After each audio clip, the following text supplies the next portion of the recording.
Assalamualaikum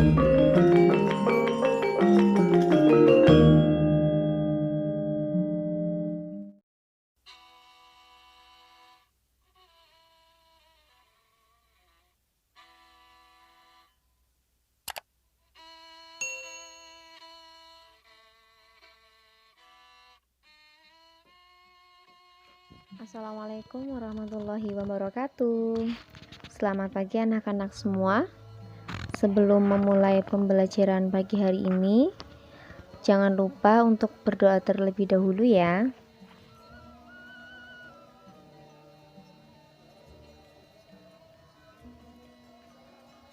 Nah, pada bab 4 kali ini kita akan membahas tentang seni tari Nusantara. Tujuan pembelajaran yang akan kita capai dalam pembelajaran kali ini, yang pertama adalah menjelaskan fungsi tari. Yang kedua, menjelaskan elemen dasar tari. Yang ketiga, menjelaskan ragam gerak dasar tari. Yang keempat, menganalisis jenis gerak tari. Dan yang kelima, menganalisis unsur pendukung tari. Itu adalah poin-poin yang akan kita pelajari bersama. Nah, kita bahas satu persatu ya. Dalam pertemuan ini kita akan membahas terlebih dahulu mengenai fungsi tari, elemen dasar tari, dan ragam gerak dasar tari.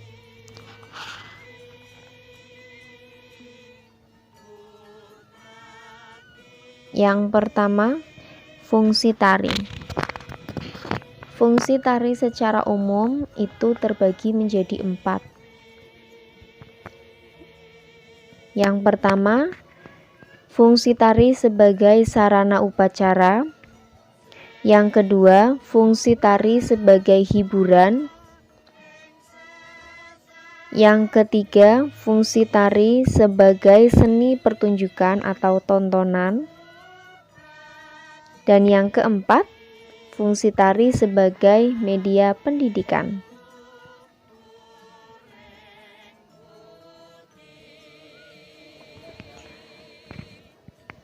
Tari sebagai sarana upacara itu memiliki ciri-ciri. Yang pertama, biasanya tari sebagai sarana upacara itu dilakukan untuk upacara adat atau upacara keagamaan. Yang kedua, bersifat sakral dan mistis. Nah, bisa dilihat pada gambar di samping. Ada seorang penari yang dikelilingi oleh banyak orang, kemudian ada seperti dupa. Nah, itu adalah tari sebagai sarana upacara. Kemudian yang ketiga, dipentaskan di panggung terbuka. Nah, contoh dari tari sebagai sarana upacara diantaranya tari Seblang dari Banyuwangi seperti pada gambar di samping.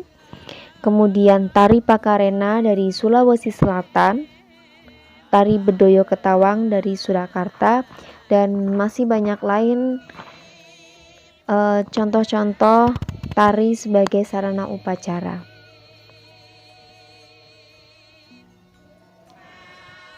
Kemudian yang kedua, fungsi tari sebagai sarana hiburan. Cirinya yang pertama, tari sebagai sarana hiburan itu untuk hiburan pelaku seninya. Dengan kata lain, tari tersebut ditarikan untuk menghibur diri sendiri. Kemudian yang kedua, terjadi interaksi antara penonton dan penari. Nah, bisa dilihat pada gambar di samping, itu antara penari dan penonton saling berinteraksi. Penari mengajak penonton untuk ikut menari bersamanya. Kemudian yang ketiga, tidak mementingkan bentuk artistiknya karena tujuannya hanya untuk hiburan semata. Dalam sarana hiburan ini, untuk bentuk artistik seperti panggung itu tidak begitu diperhatikan karena intinya hanya untuk hiburan, tidak menuntut untuk dinilai. Kemudian yang keempat, ditarikan secara berpasangan atau berkelompok.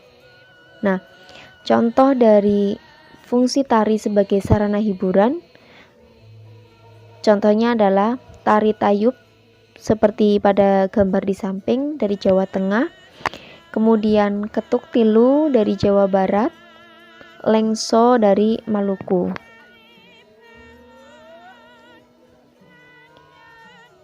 Selanjutnya yang ketiga, tari sebagai pertunjukan atau tontonan. Nah, secara otomatis cirinya yaitu untuk tontonan atau pertunjukan.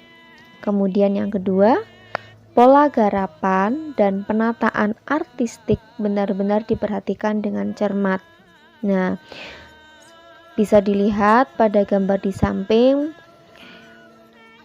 dari tata panggungnya, lightingnya, kemudian kostumnya itu benar-benar diperhatikan, dan secara otomatis dari bentuk garapannya pun sangat diperhatikan, seperti gerak musik. Nah, itu benar-benar diperhatikan. Contoh karya tari dari pertunjukan itu sendiri seperti Sendera Tari Ramayana, kemudian garapan-garapan tarian baru itu masuk ke dalam tari sebagai pertunjukan atau tontonan. Nah, yang selanjutnya, yang terakhir adalah fungsi tari sebagai media pendidikan. Ciri-cirinya diantaranya yang pertama, sebagai sumber belajar dan sarana penunjang dalam pendidikan, itu sudah jelas. Kemudian yang kedua, bertemakan keprajuritan atau kepahlawanan dalam pembentukan karakter anak. Nah, fungsi tari sebagai media pendidikan ini biasanya pada saat pembelajaran itu temanya lebih ke pembentukan karakter anak, keprajuritan, kepahlawanan, pergaulan. Nah, kemudian yang ketiga, biasanya dalam tari sebagai media pendidikan ini digunakan untuk perlombaan ataupun acara-acara di sekolah. Contohnya tari Saudati dari Aceh, ataupun tarian garapan-garapan lain yang bertemakan tentang keprajuritan ataupun kepahlawanan.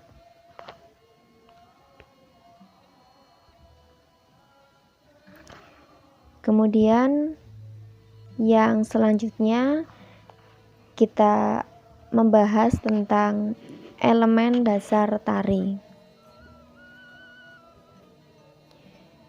Elemen dalam tari itu adalah gerak.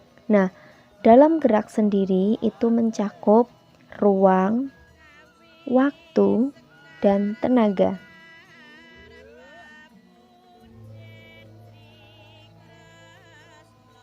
Apa sih itu ruang? Apa sih itu waktu? Dan apa itu tenaga? Nah, kita bahas satu persatu ya. Ruang adalah salah satu unsur pokok yang menentukan terwujudnya suatu gerak. Tanpa adanya ruang, kita tidak bisa bergerak. Ruang sendiri terbagi menjadi dua, yaitu ruang gerak dan ruang tempat. Apa itu ruang gerak dan ruang tempat? Nah, ruang gerak atau jangkauan gerak adalah ruang yang dihasilkan atau tercipta karena gerakan dari si penari. Nah, ruang tersebut meliputi arah gerak, arah hadap, dan level.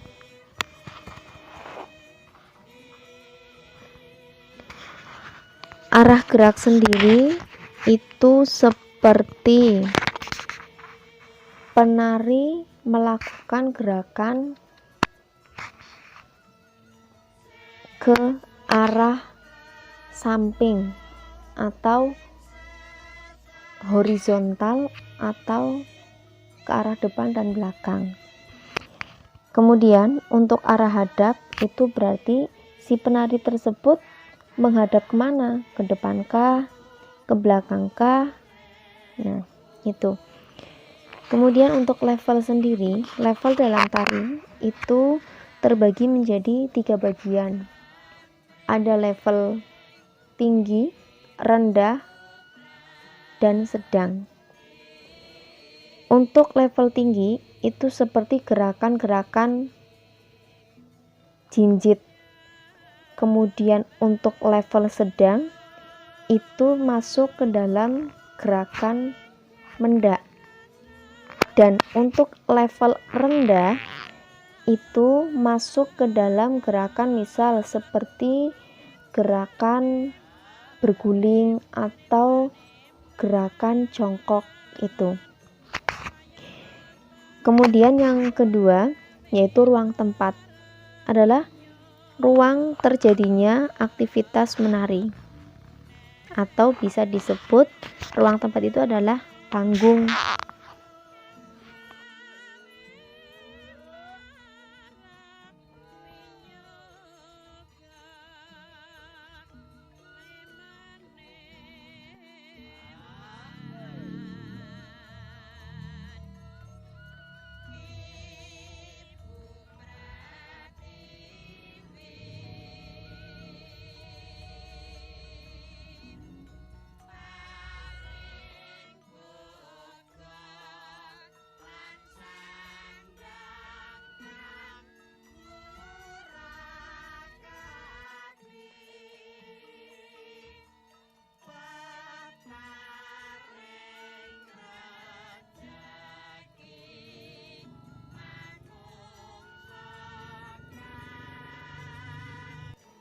Kita lanjut yang kedua, waktu.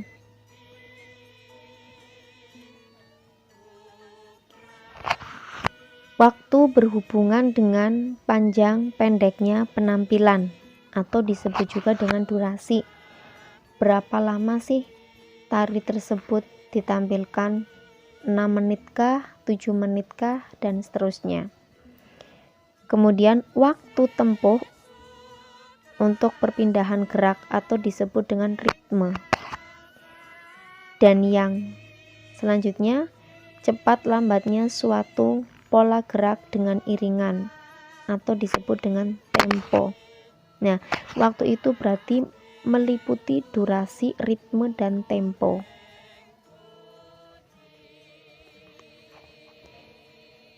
Yang selanjutnya adalah tenaga. Nah, seorang penari itu harus bisa mengatur tenaga sesuai dengan kebutuhannya. Pengaturan tenaga yang kurang baik akan menyebabkan penari kelelahan pada saat menari, sehingga dapat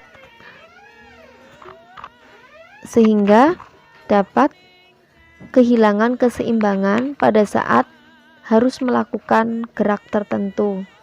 Seperti misal, tiba-tiba si penari itu berguling, kemudian melompat, kemudian menjatuhkan diri. Nah, tarian yang banyak menggunakan gerak loncat dan lompat itu membutuhkan tenaga yang tidak sedikit. Nah, itu tenaga.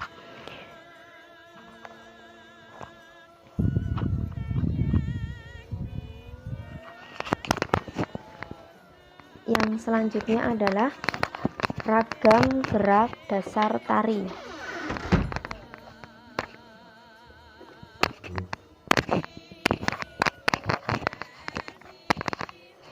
Nah, ragam gerak dasar tari itu terbagi menjadi 3 bagian ya. Yang pertama, bagian atas itu adalah kepala. Kemudian bagian tengah itu ada badan dan tangan. Dan bagian bawah itu ada kaki. Nah, tentunya kalian sudah pernah melakukan gerakan-gerakan dasar ini pada saat kalian sekolah SMP. Nah, kita akan mengingat kembali ragam gerak dasar tari itu seperti apa saja. Sebenarnya banyak sekali ragam gerak dasar tari. Akan tetapi di sini Bu Ika hanya menjelaskan beberapa saja yang biasanya sering digunakan pada tari-tari tradisional.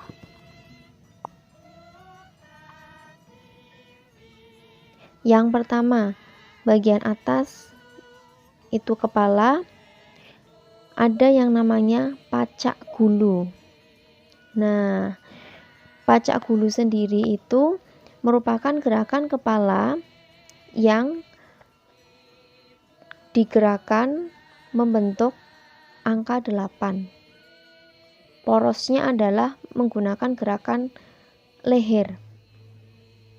Kemudian yang kedua itu ada lenggut.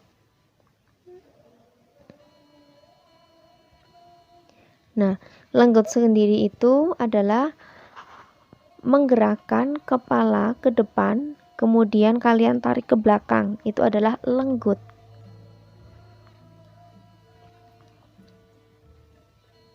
Nah, selanjutnya pada bagian tengah itu ada badan dan tangan.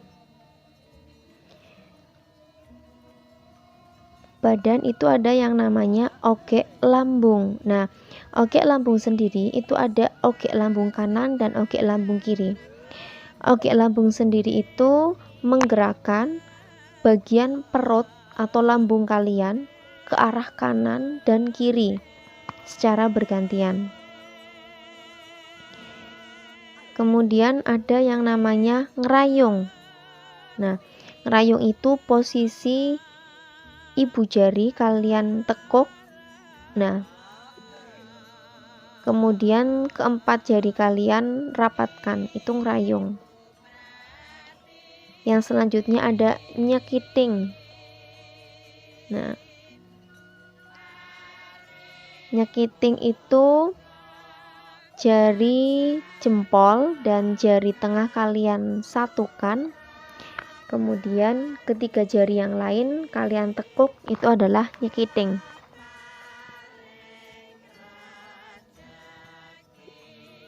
Yang selanjutnya adalah nyempurit. Nah, hampir sama ya dengan nyekiting. Tapi bedanya kalau nyempurit itu jari jempol dan jari telunjuk kalian satukan, kemudian jari tengah kalian berada di antara kedua jari tersebut.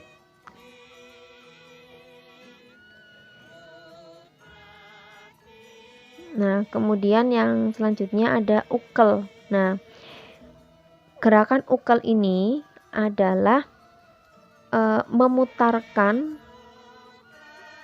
memutarkan jari ke arah dalam, kemudian dibawa keluar. Itu adalah ukel.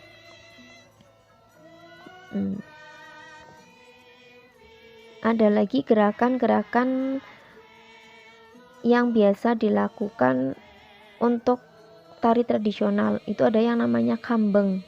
Nah, itu biasanya untuk gerakan-gerakan putra. Yang selanjutnya pada bagian bawah atau kaki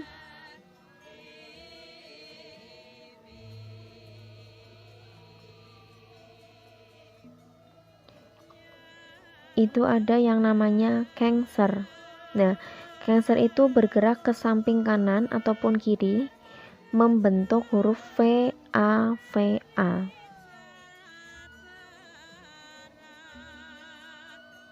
Kemudian ada yang namanya serisik. Nah, serisik itu adalah merapatkan lutut, kemudian lari kecil-kecil jinjit ke arah depan ataupun berputar.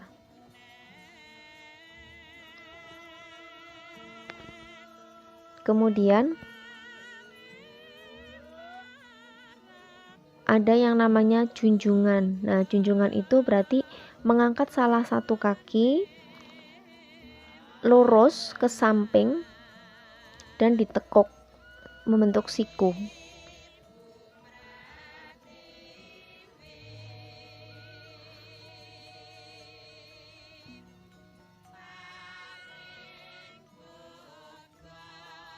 Kemudian ada yang namanya debek.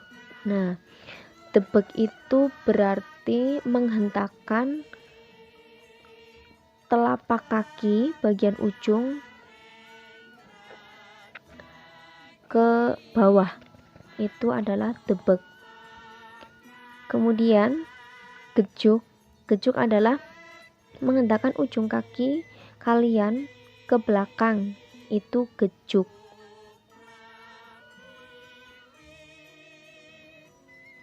Kemudian ada lagi yang namanya trecet. Nah, untuk trecet sendiri itu hampir sama dengan serisik. Bedanya kalau serisik tadi kan kakinya rapat.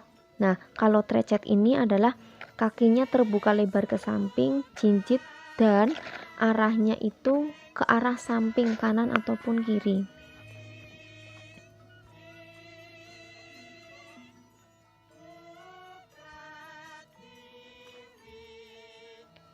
Nah, kemudian ada lagi yang namanya tanjak. Tanjak itu ada tanjak kanan dan tanjak kiri. Untuk tanjak sendiri, misal untuk tanjak kanan, berarti kaki kanan itu lurus ke samping, kemudian kaki kiri agak serong, dan berat badan di kaki sebelah kiri.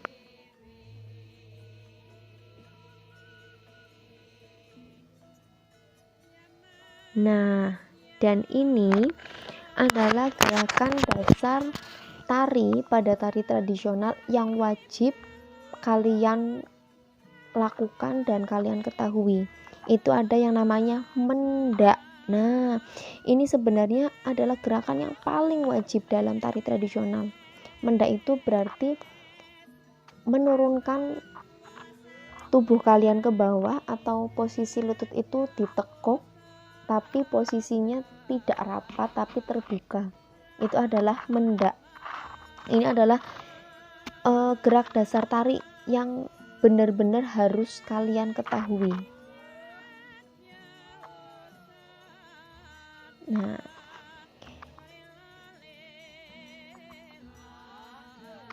Nah, itu adalah beberapa materi yang kita pelajari hari ini. Tinggal 2 lagi poin yang akan kita pelajari, yaitu tentang jenis gerak tari dan unsur pendukung tari yang akan kita bahas pada pertemuan berikutnya. Terima kasih, semoga bermanfaat. Mohon maaf apabila ada kesalahan dalam penjelasan. Wassalamualaikum warahmatullahi wabarakatuh. Salam budaya.